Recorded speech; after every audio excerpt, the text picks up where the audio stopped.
Assalamualaikum warahmatullahi wabarakatuh.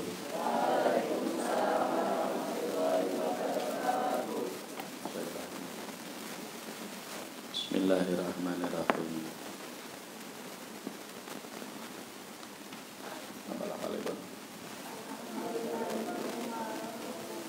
Nabilah bin Umar. Bismillahirrahmanirrahim. An Abdillah bin Umar. Qala ngucap sapa Abdillah bin Umar. Lam yakun ora ana sapa Nabi Kanjeng Nabi Muhammad sallallahu alaihi wasallam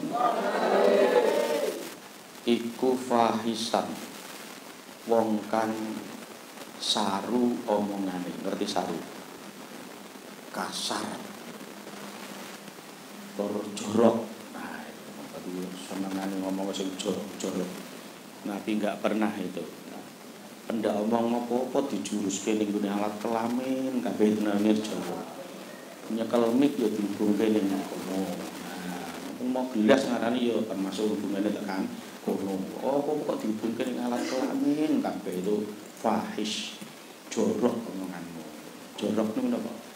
Ora dijorokake gitu, jorokake disurung. Jorok iki kemproh saru. Wala mutafahisan lan ora wong kang ngulik-ngulik omong jorok.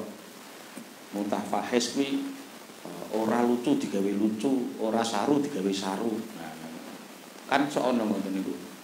Mubalek ustaz kiai hanya demi untuk mendapatkan ketawanya pengunjung, akhirnya dia berkata yang saru, berkata yang jorok hanya untuk membuat pengunjung tertawa. Nah, itu termasuk namanya mutafahisan. Dia sengaja membuat kata-kata yang jorok agar orang pada tertawa. Wa kana lan biyen ana sapa nabi iku yaqulu dawuh sapa nabi, inna min khiyarikum setuniku setengah sanggeng luwih bagus mukabeh orang pilihan di antara kalian. Sopo ahsanakum isene inna. Sopo ahsanakum luwih bagus mukabeh apane akhlakon budi pekertinya. Jadi orang yang terbaik adalah orang yang paling baik budi pekertinya, bukan yang paling ganteng rupanya, bukan yang paling bagus pakaiannya, bukan yang paling cantik wajahnya, gitu. Tapi bagaimana akhlaknya, nah itu yang terpenting. Maka lihatlah, ketahuilah bagaimana akhlak orang tersebut. Makanya jangan mudah percaya dengan kata-kata, tapi perhatikanlah bagaimana dia bersikap. Ya. Memang biasanya kita itu lebih mudah terpengaruh dengan kata-kata. Mulane wong wedok kadang klepek-klepek namung gara-gara dibujuk rayu karo wong lanang. Wis pokoke aku iki lho ora iso turu nek ngiling-ngiling awakmu. Mangan ya ora enak narame bayangke awakmu. Padahal yang ngapusi ngono kuwi. Tapi seneng di alam-alam ngono kuwi seneng. Padahal po ya mungkin ana wong arep turu kok ngiling-ngiling. Ngiling-ngiling ya ora sida turu. Mangan ya ora sida mangan. Tapi kadang ya ngono kuwi ndadekake isi dia dadi klepek-klepek. Nah, gitu. Rumangsane walah cintanya luar biasa. Padahal ya hanya omongan saja. Nyatanya terlalu video itu.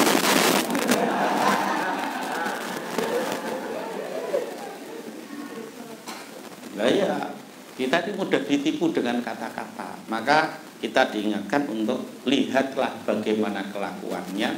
Jangan hanya kamu perhatikan bagaimana kata-kata. Yang muni jawabnya dengan WA yo I love you. No.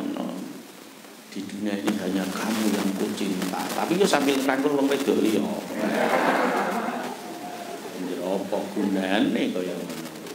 Tapi yo lucune kadang iki kula jenengan sedaya niku seneng nek di alam-alam. Jadi jangan mudah tertipu dengan kata-kata. Nah, lihatlah bagaimana penampilannya, bagaimana akhlaknya. Nabi mengajarkannya seperti itu. Ana Aisyah radhiyallahu anha kolan kasaba Aisyah mahujiro ora dikon milih sapa Rasulullah Gusti Rasul sallallahu alaihi wasallam bena amra ini ing dalem antarane perkara loro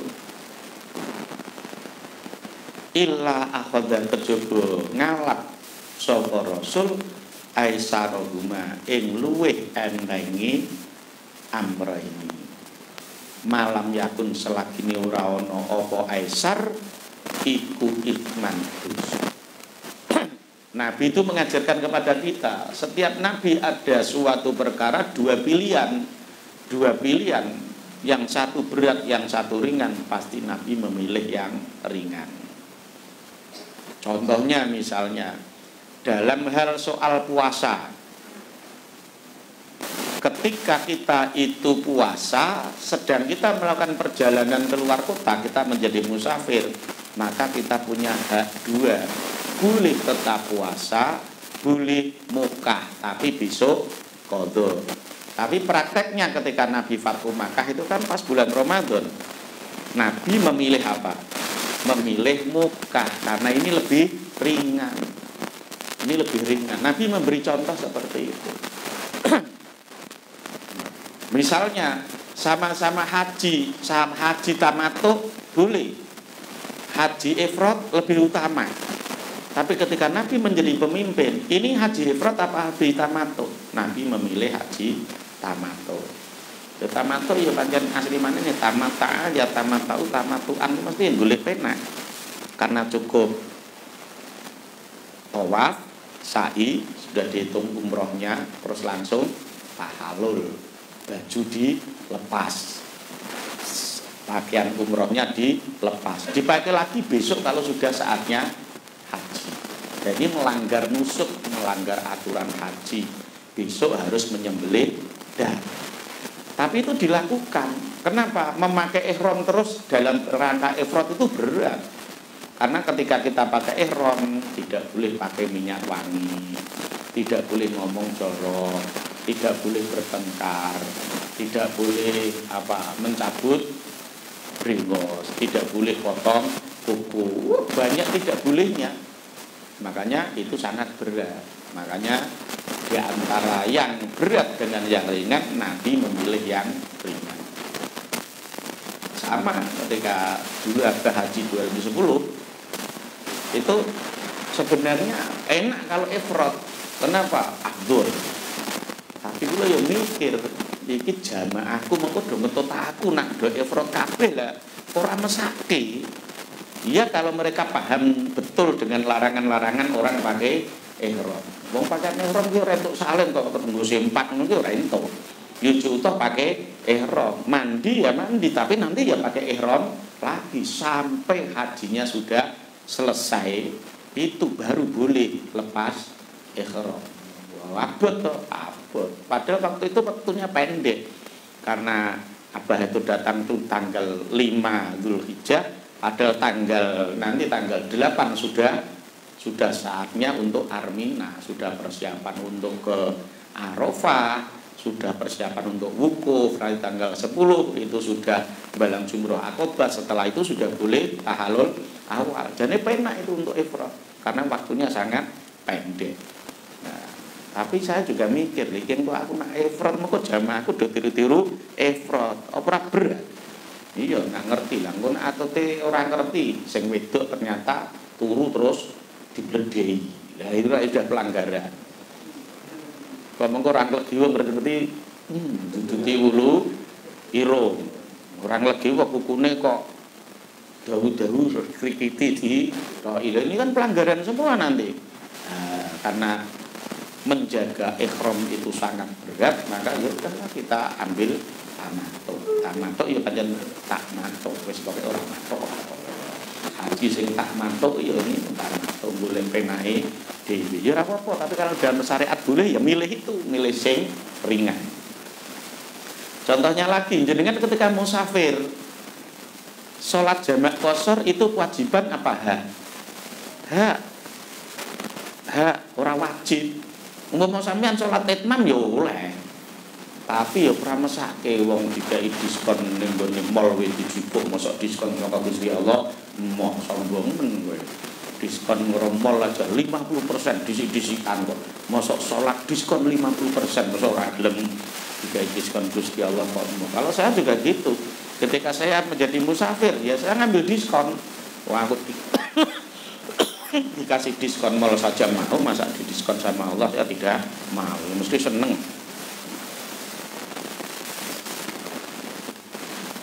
Pemene cawe itu kan senengnya modis.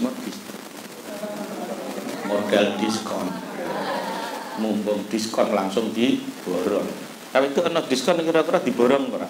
Diborong. Mosok ana diskon salat papat dadi loro lah. Diskon 50%. Mosok emoh yo gelem iki. Nah itu. Termasuk ketika kita musafir, diskon tidak Jumatan pun enggak dosa. Tidak wajib mendirikan Jumatan, tidak harus ikut Jumatan. Tapi kalau ikut Jumatan tetap sah. Nah ketika hari Jumat saya jadi musafir, ya kadang ngambil diskon, ya saya sholat zuhur aja. Karena kosong, tidak Jumatan. Dan apa? Nah itu memang diskon dalam syariat. Jumatan oleh, ora Jumatan, ngambilnya zuhur juga oleh dengan syarat kamu memang musafir. Karena aku itu mau ngomah tok mau kafir tuh musafir, mau kafir. Jadi hati-hati. Jadi Nabi milih. Kalau ada yang berat dengan yang ringan, kenapa harus milih yang berat? Ambil saja hukum yang ringan. Itu Nabi mengajarkannya seperti itu. Asal hukum yang ringan itu tidak bertentangan dengan syariat. Asal itu tidak berbuat dosa. Fa in kana lamun lono apa aisar ana iku isman dosa. Kada monggo ana sapa nabi iku apadan nasi. Luwih adoh-ade menungso minggu sangking aisar. Tapi kalau itu dosa, nabi pasti menghindarinya. Nabi pasti menghindarinya karena kaitannya dengan dosa. Wa ma intaqama lan ora tau nyiksa sapa Rasulullah sallallahu alaihi wasallam linafsihi krana mbilo awak dhewe Rasul.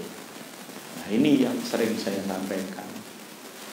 Jenengan ngece ulil albab secara pribadi saya bisa menerima.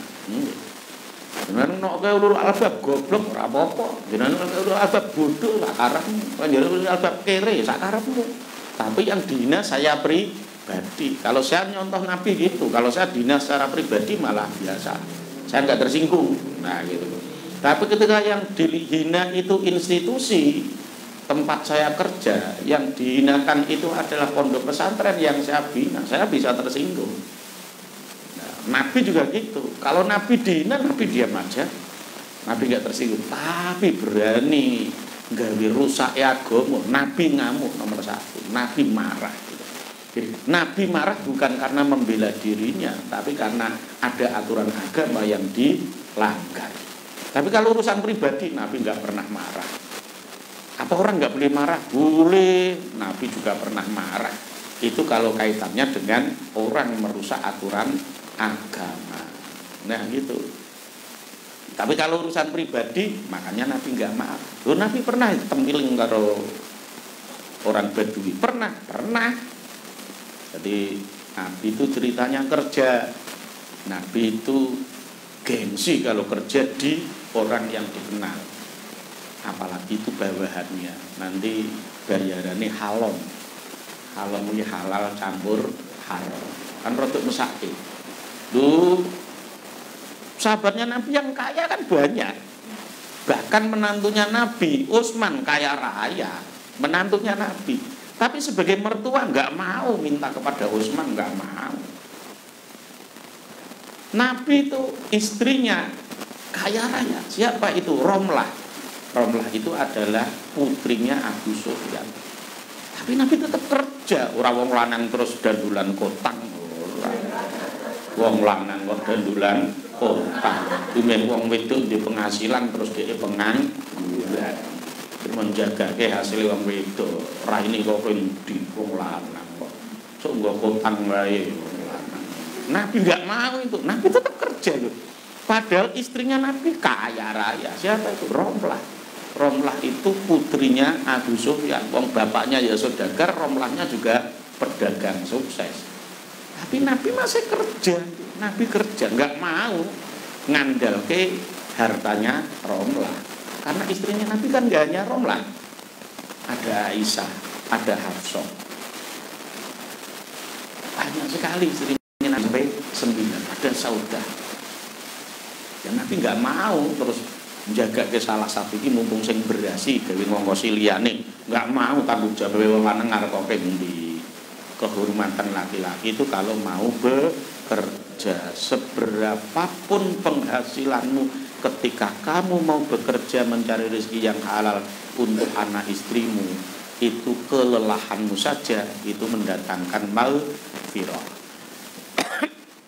Iya, sore hari kamu lelah setelah kerja mencarikan rezeki halal untuk keluargamu, seluruh dosamu sudah hilang tanpa baca istighfar. Iya, ini luar biasa. Makanya Nabi kerja. Nah ketika Nabi kerja itu nggak mau cari enaknya, terus misalnya kerja di tempatnya Abu Dzar Al-Ghifari, kaya raya, wong itu ibaratnya kalau sekarang ya lurah atau camatnya Madinah itu. Wah gak mau. Wah itu ketua suku Hifar, itu orang kaya.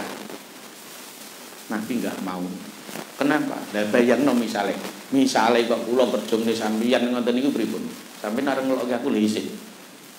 Mosok sampeyan, "Bah, aja udah kudu tobat." Ngono kan ya ora enak. Bah, kerjane sing tenangan kok, Bah. Ngono kan ya ora enak to. Ah mosok gurune kerja ning murid-e, engko merodok lidal-lidal murid-e wani ngelokke, Bro. Ora wani. Nah, makanya Nabi nggak mau seperti itu.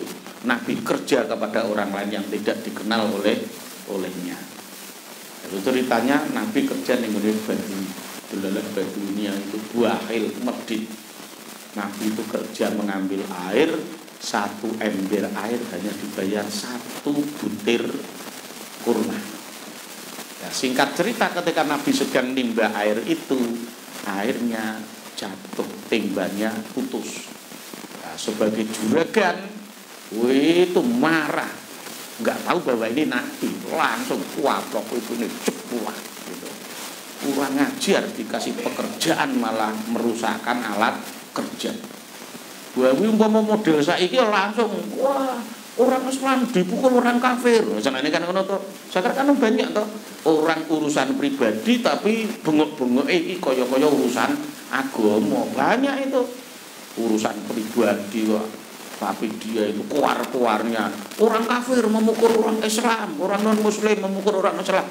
Oh itu orang kurang ajar sebenarnya. Apa? Berarti dia mengadu domba atas nama agama, padahal aslinya untuk kepentingan pribadi. Nabi ketika Nabi dipukul kan kepentingan pribadi. Memukulnya kan bukan karena kamu orang Islam, karena kamu Nabi kan enggak loh. Tapi karena kamu sebagai karyawan memutuskan alat kerja, maka dipukul oleh juragannya. Nabi diam itu, Nabi nggak marah. Nabi cuma lihat ke dalam sumur, namun dipanggil, ya dalu ta'ale, ember naik sini. Embernya naik, diambil oleh Nabi, dikasihkan, ya ada ini. Wonge batu iki ngewel-ngewel lho, lha kok ampuh men sekti niki. Ember diceluki munggah karepe dhewe. Lah iki aku nek didongani dibuluke munggah medhun. Hancur aku. Ya udah, Nabi diminta untuk melanjutkan pekerjaan, Nabi sudah putus, enggak mau. Punya juragan yang kasar. Tapi Nabi juga enggak balas. Ya cuma minta bayaran, tapi dasar juragan masjid ya tetap dibayar sesuai dengan hasilnya, karena nimbung untuk 9 ember ya dikasih 9 butir. Nabi kerja cuma dibayar 9 butir, bahkan sudah dipukul. Nabi enggak terus takbir, enggak. Ini urusan pribadi, jangan bawa-bawa agama. Nabi pergi pulang, Nabi pulang. Orang Baduinya penasaran, siapa ini? Orang kok aneh, dipukul kok enggak marah. Padahal ampuh, tapi kok enggak menggunakan kesaktiannya untuk mencelakai saya. Ditut mengintili dari belakangnya. Sampai di Madinah, Ternyata banyak sahabat yang menyambut kedatangan Nabi, menciumi tangan Nabi. Jadi budaya sahabat mencium tangan Nabi dari dulu sudah ada. Wah itu makin takut. Dari anak gue kok ngono wae, nak dikandake bar tak kaplok aku iso dikeroyok rame. Maka tanya man huwa, siapa dia? Kok begitu dimuliakan? Huwa Muhammad Rasulullah. Itulah Muhammad Rasulullah. Baru kaget. Tuh, selama ini saya dengar ada nabi baru, ada rasul baru yang pindah dari Makkah ke Madinah. Baru tahu kalau itu Muhammad Rasulullah. Saya sudah lama dengar, tapi saya nggak tahu kan. Zaman dulu kan nggak ada WA, nggak ada FB, jadi nggak pernah lihat wajahnya. Maka seketika orang Badui ambil pedangnya sendiri, tangan kanannya dipancres pakai pedang, jatuh, udah masjid gue kira, ada apa kok malah tanganmu dipotong? Ini tangan saya sudah kurang ajar karena tadi memukul Muhammad Rasulullah. Ya sahabat ya agak marah, tapi juga memberitahu, kamu nggak perlu memutus tanganmu karena Muhammad itu dia yafu wala lu'atik. Muhammad itu kalau disakiti hatinya secara pribadi, dia tidak mungkin balas dendam. Wis kadung kaset tanganku, wis kadung tak jelas. Ya makanya ya potolan tangan itu dicekel nggo tangan kiwa gawa mlebu. Sowan ngene Kanjeng Nabi, Muhammad saya minta maaf, saya enggak tahu bahwa kamu Muhammad Rasulullah yang selama ini saya dengar. Nggih tangane kiwir-kiwir digawa. Jawabannya Nabi apa? Sebelum kamu minta maaf di sana tadi sudah saya maafkan. Memang Nabi sifatnya in udhiya ya'fu wala yu'aqib. Apa tadi? Nabi tidak pernah marah untuk membela dirinya sendiri. Nah, tapi akhirnya kalau begitu memang betul kamu itu Nabi dan Rasul pemaaf. Tapi kalau Nabi Rasul ya tidak hanya memaafkan, ini ya disambung dia meneh. Diketok-ketok dhewe kon nyambungke. Akhirnya diambil oleh Nabi, dipasangkan bismillahirrahmanirrahim. Nyambung. Itu mukjizatnya Nabi. Lah kenapa mukjizat soal ini kok ora tau diangkat? Karena Nabi itu mukjizat terbesar adalah akhlak dan Quran, bukan kesaktian. Karena Nabi sesakti apapun sebagai mukjizat percuma, karena setelah dia mati selesai sudah. Nabi Musa wampuh sekti. Setelah Nabi Musa mati, tongkatnya berfungsi enggak? Enggak berfungsi. Umpama kamu itu bisa mempunyai uang sampai misalnya 5 triliun untuk membeli tongkatnya Nabi Musa. Tapi tok sabet-sabet kene nggone laut ya percuma, ya ora ngefek apa-apa. Tok pentung-pentung ning watu ya enggak akan keluar airnya. Tapi coba Al-Qur'an sebagai mukjizatnya Nabi. Orangnya sudah meninggal dunia 15 abad yang lalu, sampai sekarang Qurannya masih berfungsi enggak? Masih. Berapa puluh juta orang yang membacanya, berapa ratus ribu, mungkin berapa juta orang yang mendapatkan hidayah gara-gara Al-Quran. Kenapa? Akhlak Nabi Muhammad yang luar biasa. Jadi Nabi makanya mukjizat Nabi bisa nyambung tangan komplek dan kok atau diceritake karo kiai ya mungkin dia ini belum tahu mau cerita kuwi, belum pernah baca hadis tersebut, atau ya memang nggak perlu diceritakan karena keunggulan Nabi bukan pada kesaktiannya tapi pada akhlaknya. Nah itu pada akhlaknya. Bismillahirrahmanirrahim. Illa antuntahaka kejaba yen to den rusak apa hurmatullahi keharomane Allah, kecuali sesuatu yang diharamkan oleh Allah kok dirusak, dilanggar, wayan takimu mongko natrapi to nyiksa sapa rasul lillahi krana Allah biha sebab hurmatillah. Jadi kalaupun Nabi mendirikan hudud, mendirikan had, itu bukan karena membela kepentingan Nabi, tapi karena ada orang yang melanggar aturan agama. Contohnya Nabi punya sahabat yang namanya Nuaiman. Nuaiman itu bener. Jadi sahabat Nabi aja kok kira sahabat Nabi niku apik ta. Mulane kula di santri ana sing bener kan ngoten iki ya tak anggap biasa. Iki Nuaiman iki sahabat. Nuaiman iki beling ora kenal lho, kurang beling napa aja iki. Ngoten niku wis cetha minuman keras itu sudah diharamkan. Sudah turun ayat innamal khamru wal maisiru wal ansabu wal azlamu rijsum min amali setan. Wis cetha haram to. Ngono ki Nuaiman ki jek ngumpet-ngumpet mabuk kowe. Tapi niku kadang mangkat salat jek mabuk. Ngoten niku ya dihukum karo Kanjeng Nabi. Nabi kok dihukum nggih purun cara sane ditakzir nggih mboten napa-napa. Sing penting kula aja diusir saka sampinge jenengan. Itu takzir nggih purun. Sing penting kula ampun diusir. Niku Nuaiman berkali-kali dipukul 40 kali gara-gara mabuk. Tapi ya ora kapok. Sesuk ya mabuk meneh. Lha aja iki kok sahabate Nabi niku apik-apik. Ya ono sing beler Nuaiman ngono kuwi ya ono. Wong beler iki kurang apa Nuaiman? Tidaknya mabuk. Wong Nabi wis tau digarapi kok. Lho atase lho, sahabat nggarapi Nabi Muhammad niku leres niku. Nggih, niku sinten? Satu-satunya ya Nuaiman niku. Satu-satunya ya Nuaiman. Jadi karena Nuaiman niku santri rada glidis lah carane. Dadi ana santri glidis mudeng. Wis pokoke tah glidis lah, pokoke nek ora usil iki ora lego. Ngono niku Nabi Abu Bakar kalau sahabat-sahabat pembesar-pembesar niku ditingbali. Nabi syukuran niki kula nembe angsal rezeki kuatah. Kula jak mangan bareng niki. Cara saiki kula traktir, ngono kula traktir.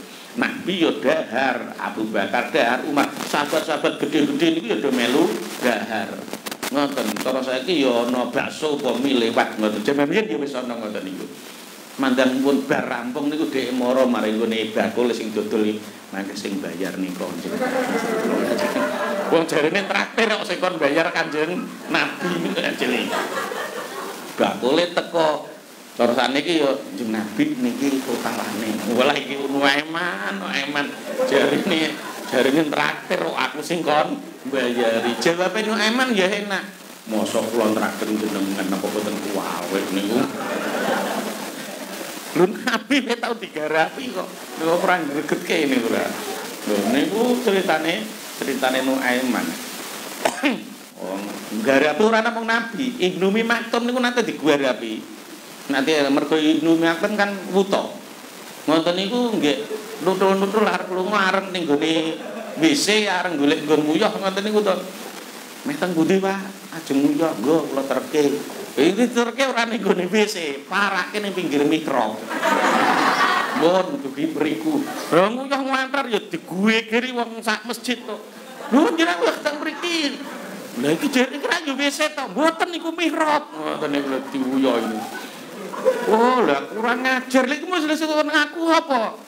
Nuaiman. Oh, yo dituani iso nak ketemu Nuaiman. Tak sewajar tenan ngoten niku. Itu lain hari. Ngono kuwi yo ngerti meneh iki sing arep ngajar aku iki ngono. Ngono kuwi Ibnu Maktum diparani meneh. Pak, kowe pengen ngajar Nuaiman. Yo ning ndi wong iki? Peroke iki wong mumpung lagi salat nika pentungano. Niku dituntun diparake ning ngene Utsman bin Affan.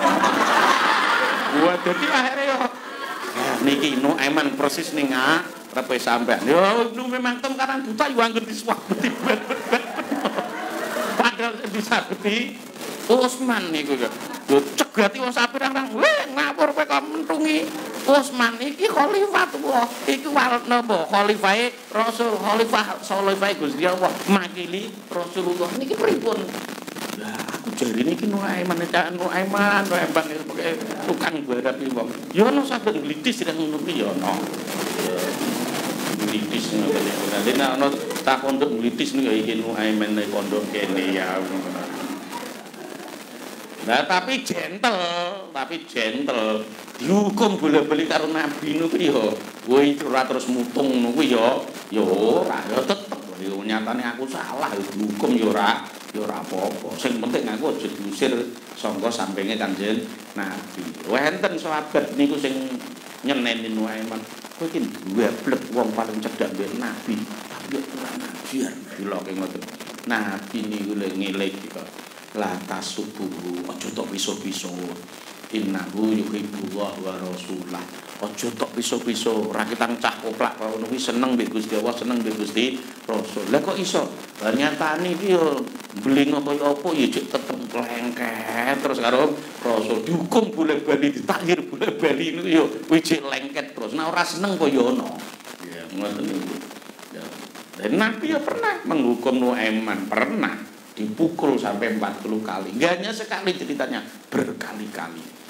Cuman Nuaiman itu gentle, ngelidis tapi gentle. Mboten kapok, mboten kapok. Hebatnya ngoten niku. Nabi masih membela. Ya koyok ngono kuwi seneng Gusti Allah, seneng Nabi. Mergone wong seneng Allah seneng Nabi iki ora kudu dadi makhluk suci. Kadang yo tetep sok nglakoni dosa. Wong pancen menungso niku mahalul khata wan nisya. An Abi Sa'id al-Khudri kalang sapa Abi Sa'id kana biyen ana sapa Nabi Kanjeng Nabi iku asadda luweh banget apane hayaan isini. Nabi itu pemalu. Minal agroi tinimbang wong wedok perawan. Fi khidriha ing dalem pingitane agro. Jadi wong wedok sing dipingit ngertos nggih dipingit. Enggak boleh keluar-luar karena sudah mau jadi manten. Biasanya wong biyen ana istilah dipingit, wanita pingitan. Nah, gitu. Wanita dipingit niku mergone napa wis dilamar wong lanang, gen ora digodha wong lanang liyane. Terus ning omah paling tidak 40 hari di rumah disimpen ya cara adus niku ya aduse ya paling ora nganggo banyu susu ben apa kulitane ben resik ben putih ya ngoten cara awak niku ya di napa nggih ya cara sakniki ya di permak di salonke sing apik dadi mengko dadi nganten iki tok ayu ginu-ginu niku istilahé wanita pingitan. Wanita pengintan kan serba malu. Nah itu isin dan apa isin aku selak dadi nganten. Dan apa selak pengen tinggal ora apa ora betah nang kesuwen. Lah Nabi sangat pemalu, melebihi malunya wanita pengintan. Nabi Hurairah takolam to sebab ma'aba ora tau nacat-nacat sapa Nabi Kanjeng Nabi sallallahu alaihi wasallam to aman ing panganan kotu kelan beber blas. Iki diling-eling terutama wong lanang. Ya Kang, kowe sing do lanang rumangsa lanang ora? Ya, nek kowe pancen rumangsa wong lanang, lambene aja turah. Lambene aja turah. Wis ora kangelan masak ngerek mangan kowe kaya mangko mentar. Wong lanang kok lambene turah. Nggih, ya nek wong wedok ngono kuwi wong lanang dimasake kok mentu. Wah, kepedesen kurang enak. Kasinen lambe turah. Ngono wae lambe turah. Ora kangelan masak ngerek mangan kowe kok maidu. Dugi sakniki kula praktekake. Lha kula niku nek dimasake ngono mbok sing masake mbok umine, mbok sing masake mbok mbak-mbake. Enak tak pangan, ora enak nggih. Paling dijajal sithik empun. Bae mbok nanti kula lokke kasinen nggih bergedel wasine ranggene mbok dikai pirang krakuk mau yae. Mboten nate kula lokke. Nggih kula meneng termo. Nek enak ora kasinen ya tak pangan paling ora 3 tekan 5. Ha karang ya kasinen ya paling ya siji separo kuwi kadang ora tapi mboten nanti kula lokke apa meneh kok ngelokke mbak piye to mbakmu apa tok tambah upilmu apa takok mbak-mbake nanti enten sing masak terus kula lokke tambah upilmu ora kasinen kek apa ora enggak pernah enak ya tak pangan ora enak ya tokake wis ngono wae ora usah banyak komentar ora usah banyak komentar. Misale kowe ora masak ora kangelan kok mangan sego sangit kowe kok ribut. Tinimbang ngono mbok sesuk kowe sing masak. Mbak, sok ora usah masak, aku sing masak timbang sangit. Alhamdulillah ora sangit, gosong. Tekan sak kendil-kendile bolong. Pokoke nunggonane ukurane anggere wis gosong ya wis mateng. wangking sregepe le masak kayune suguk nggih terus wis wae. Insya inistaha lamun kepengin utawa seneng sapa nabi hu ing to'an akala mongko dahar sapa nabi hu ing to'an wa illa asline wa in la ora wa illa kejaba lho niku asline wa in la istaha disingkat wa illa asline wa in la istaha wa illa lamun ora kepengin sapa nabi wa illa lamun ora istahahu wa illa lan lamun ora istahahu taroka mongko ninggalake sapa nabi hu intoan. Jadi nabi itu hidupnya praktis, seneng dimakan, nggak seneng ya tinggalkan, gitu aja, nggak usah banyak komentar. Nah gitu. Ojo nganti wong lanang kok lambene turah sini. An Abdillah bin Umar kalam sapa Abdillah sami itu krungu sapa ingsun Rasulullah ing Gusti Rasul sallallahu alaihi wasallam yaqulu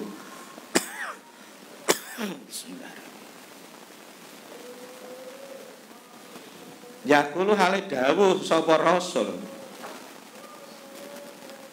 tuqatilu bakal merangikum ing sira kabeh sapa al yahudi wong Yahudi fatu salatuna nuli bakal paring kemenangan sapa sira kabeh fatu salatuna nuli diparingi kemenangan sapa sira kabeh alaihim ngalahake ing atase Yahud suatu ketika besok kalian akan perang melawan orang Yahudi dan kalian sebagai pemenangnya hatta yakula sehingga wis ngucap hatta itu merubah dari fi'il mudhari' bimakna mali fi'ilnya juga mudhari' tapi nak wis digawe hatta zamane berubah jadi mali sampai sudah hatta yakula sehingga wis ngucap apa al hajaru watu ya muslimu he wong Islam hadza utawi iki al hadir iku Yahudiyun wong Yahudi. Wih, orang Islam. Disinilah orang Yahudi. Maksudnya sampai-sampai orang Yahudi bersembunyi dimanapun, maka alam semesta, jamat yang ada di alam ini semuanya akan memberitahu. Sampai orang Yahudi itu ibaratnya enggak bisa bersembunyi. Waroi ing dalam sakmburi ingsun faktul mongko matenana sapa sira hu ing Yahudi. Kapan itu? Ya mbok niki janjine Kanjeng Nabi ini wong tuqatilu kok akan itu fi'il mudhari' ya bisa sekarang bisa besok. Fi'il mudhari' itu kan zamannya hal wal mustaqbal, bisa sekarang bisa besok. Lah besok itu kapan ya nggak tahu, kalau namanya aja fi'il mudhari' kok. Nah itu bisa sekarang bisa besok. Dan besoknya kapan? Ya entah kapan nanti terjadinya. Tapi yang pasti Nabi memberi kabar gembira suatu ketika nanti besok umat Islam akan perang melawan orang Yahudi dan pemenangnya adalah orang Islam. Nantilah dari Umar wallahu alam bisawab. Assalamualaikum warahmatullahi wabarakatuh. Allahumma nafa'na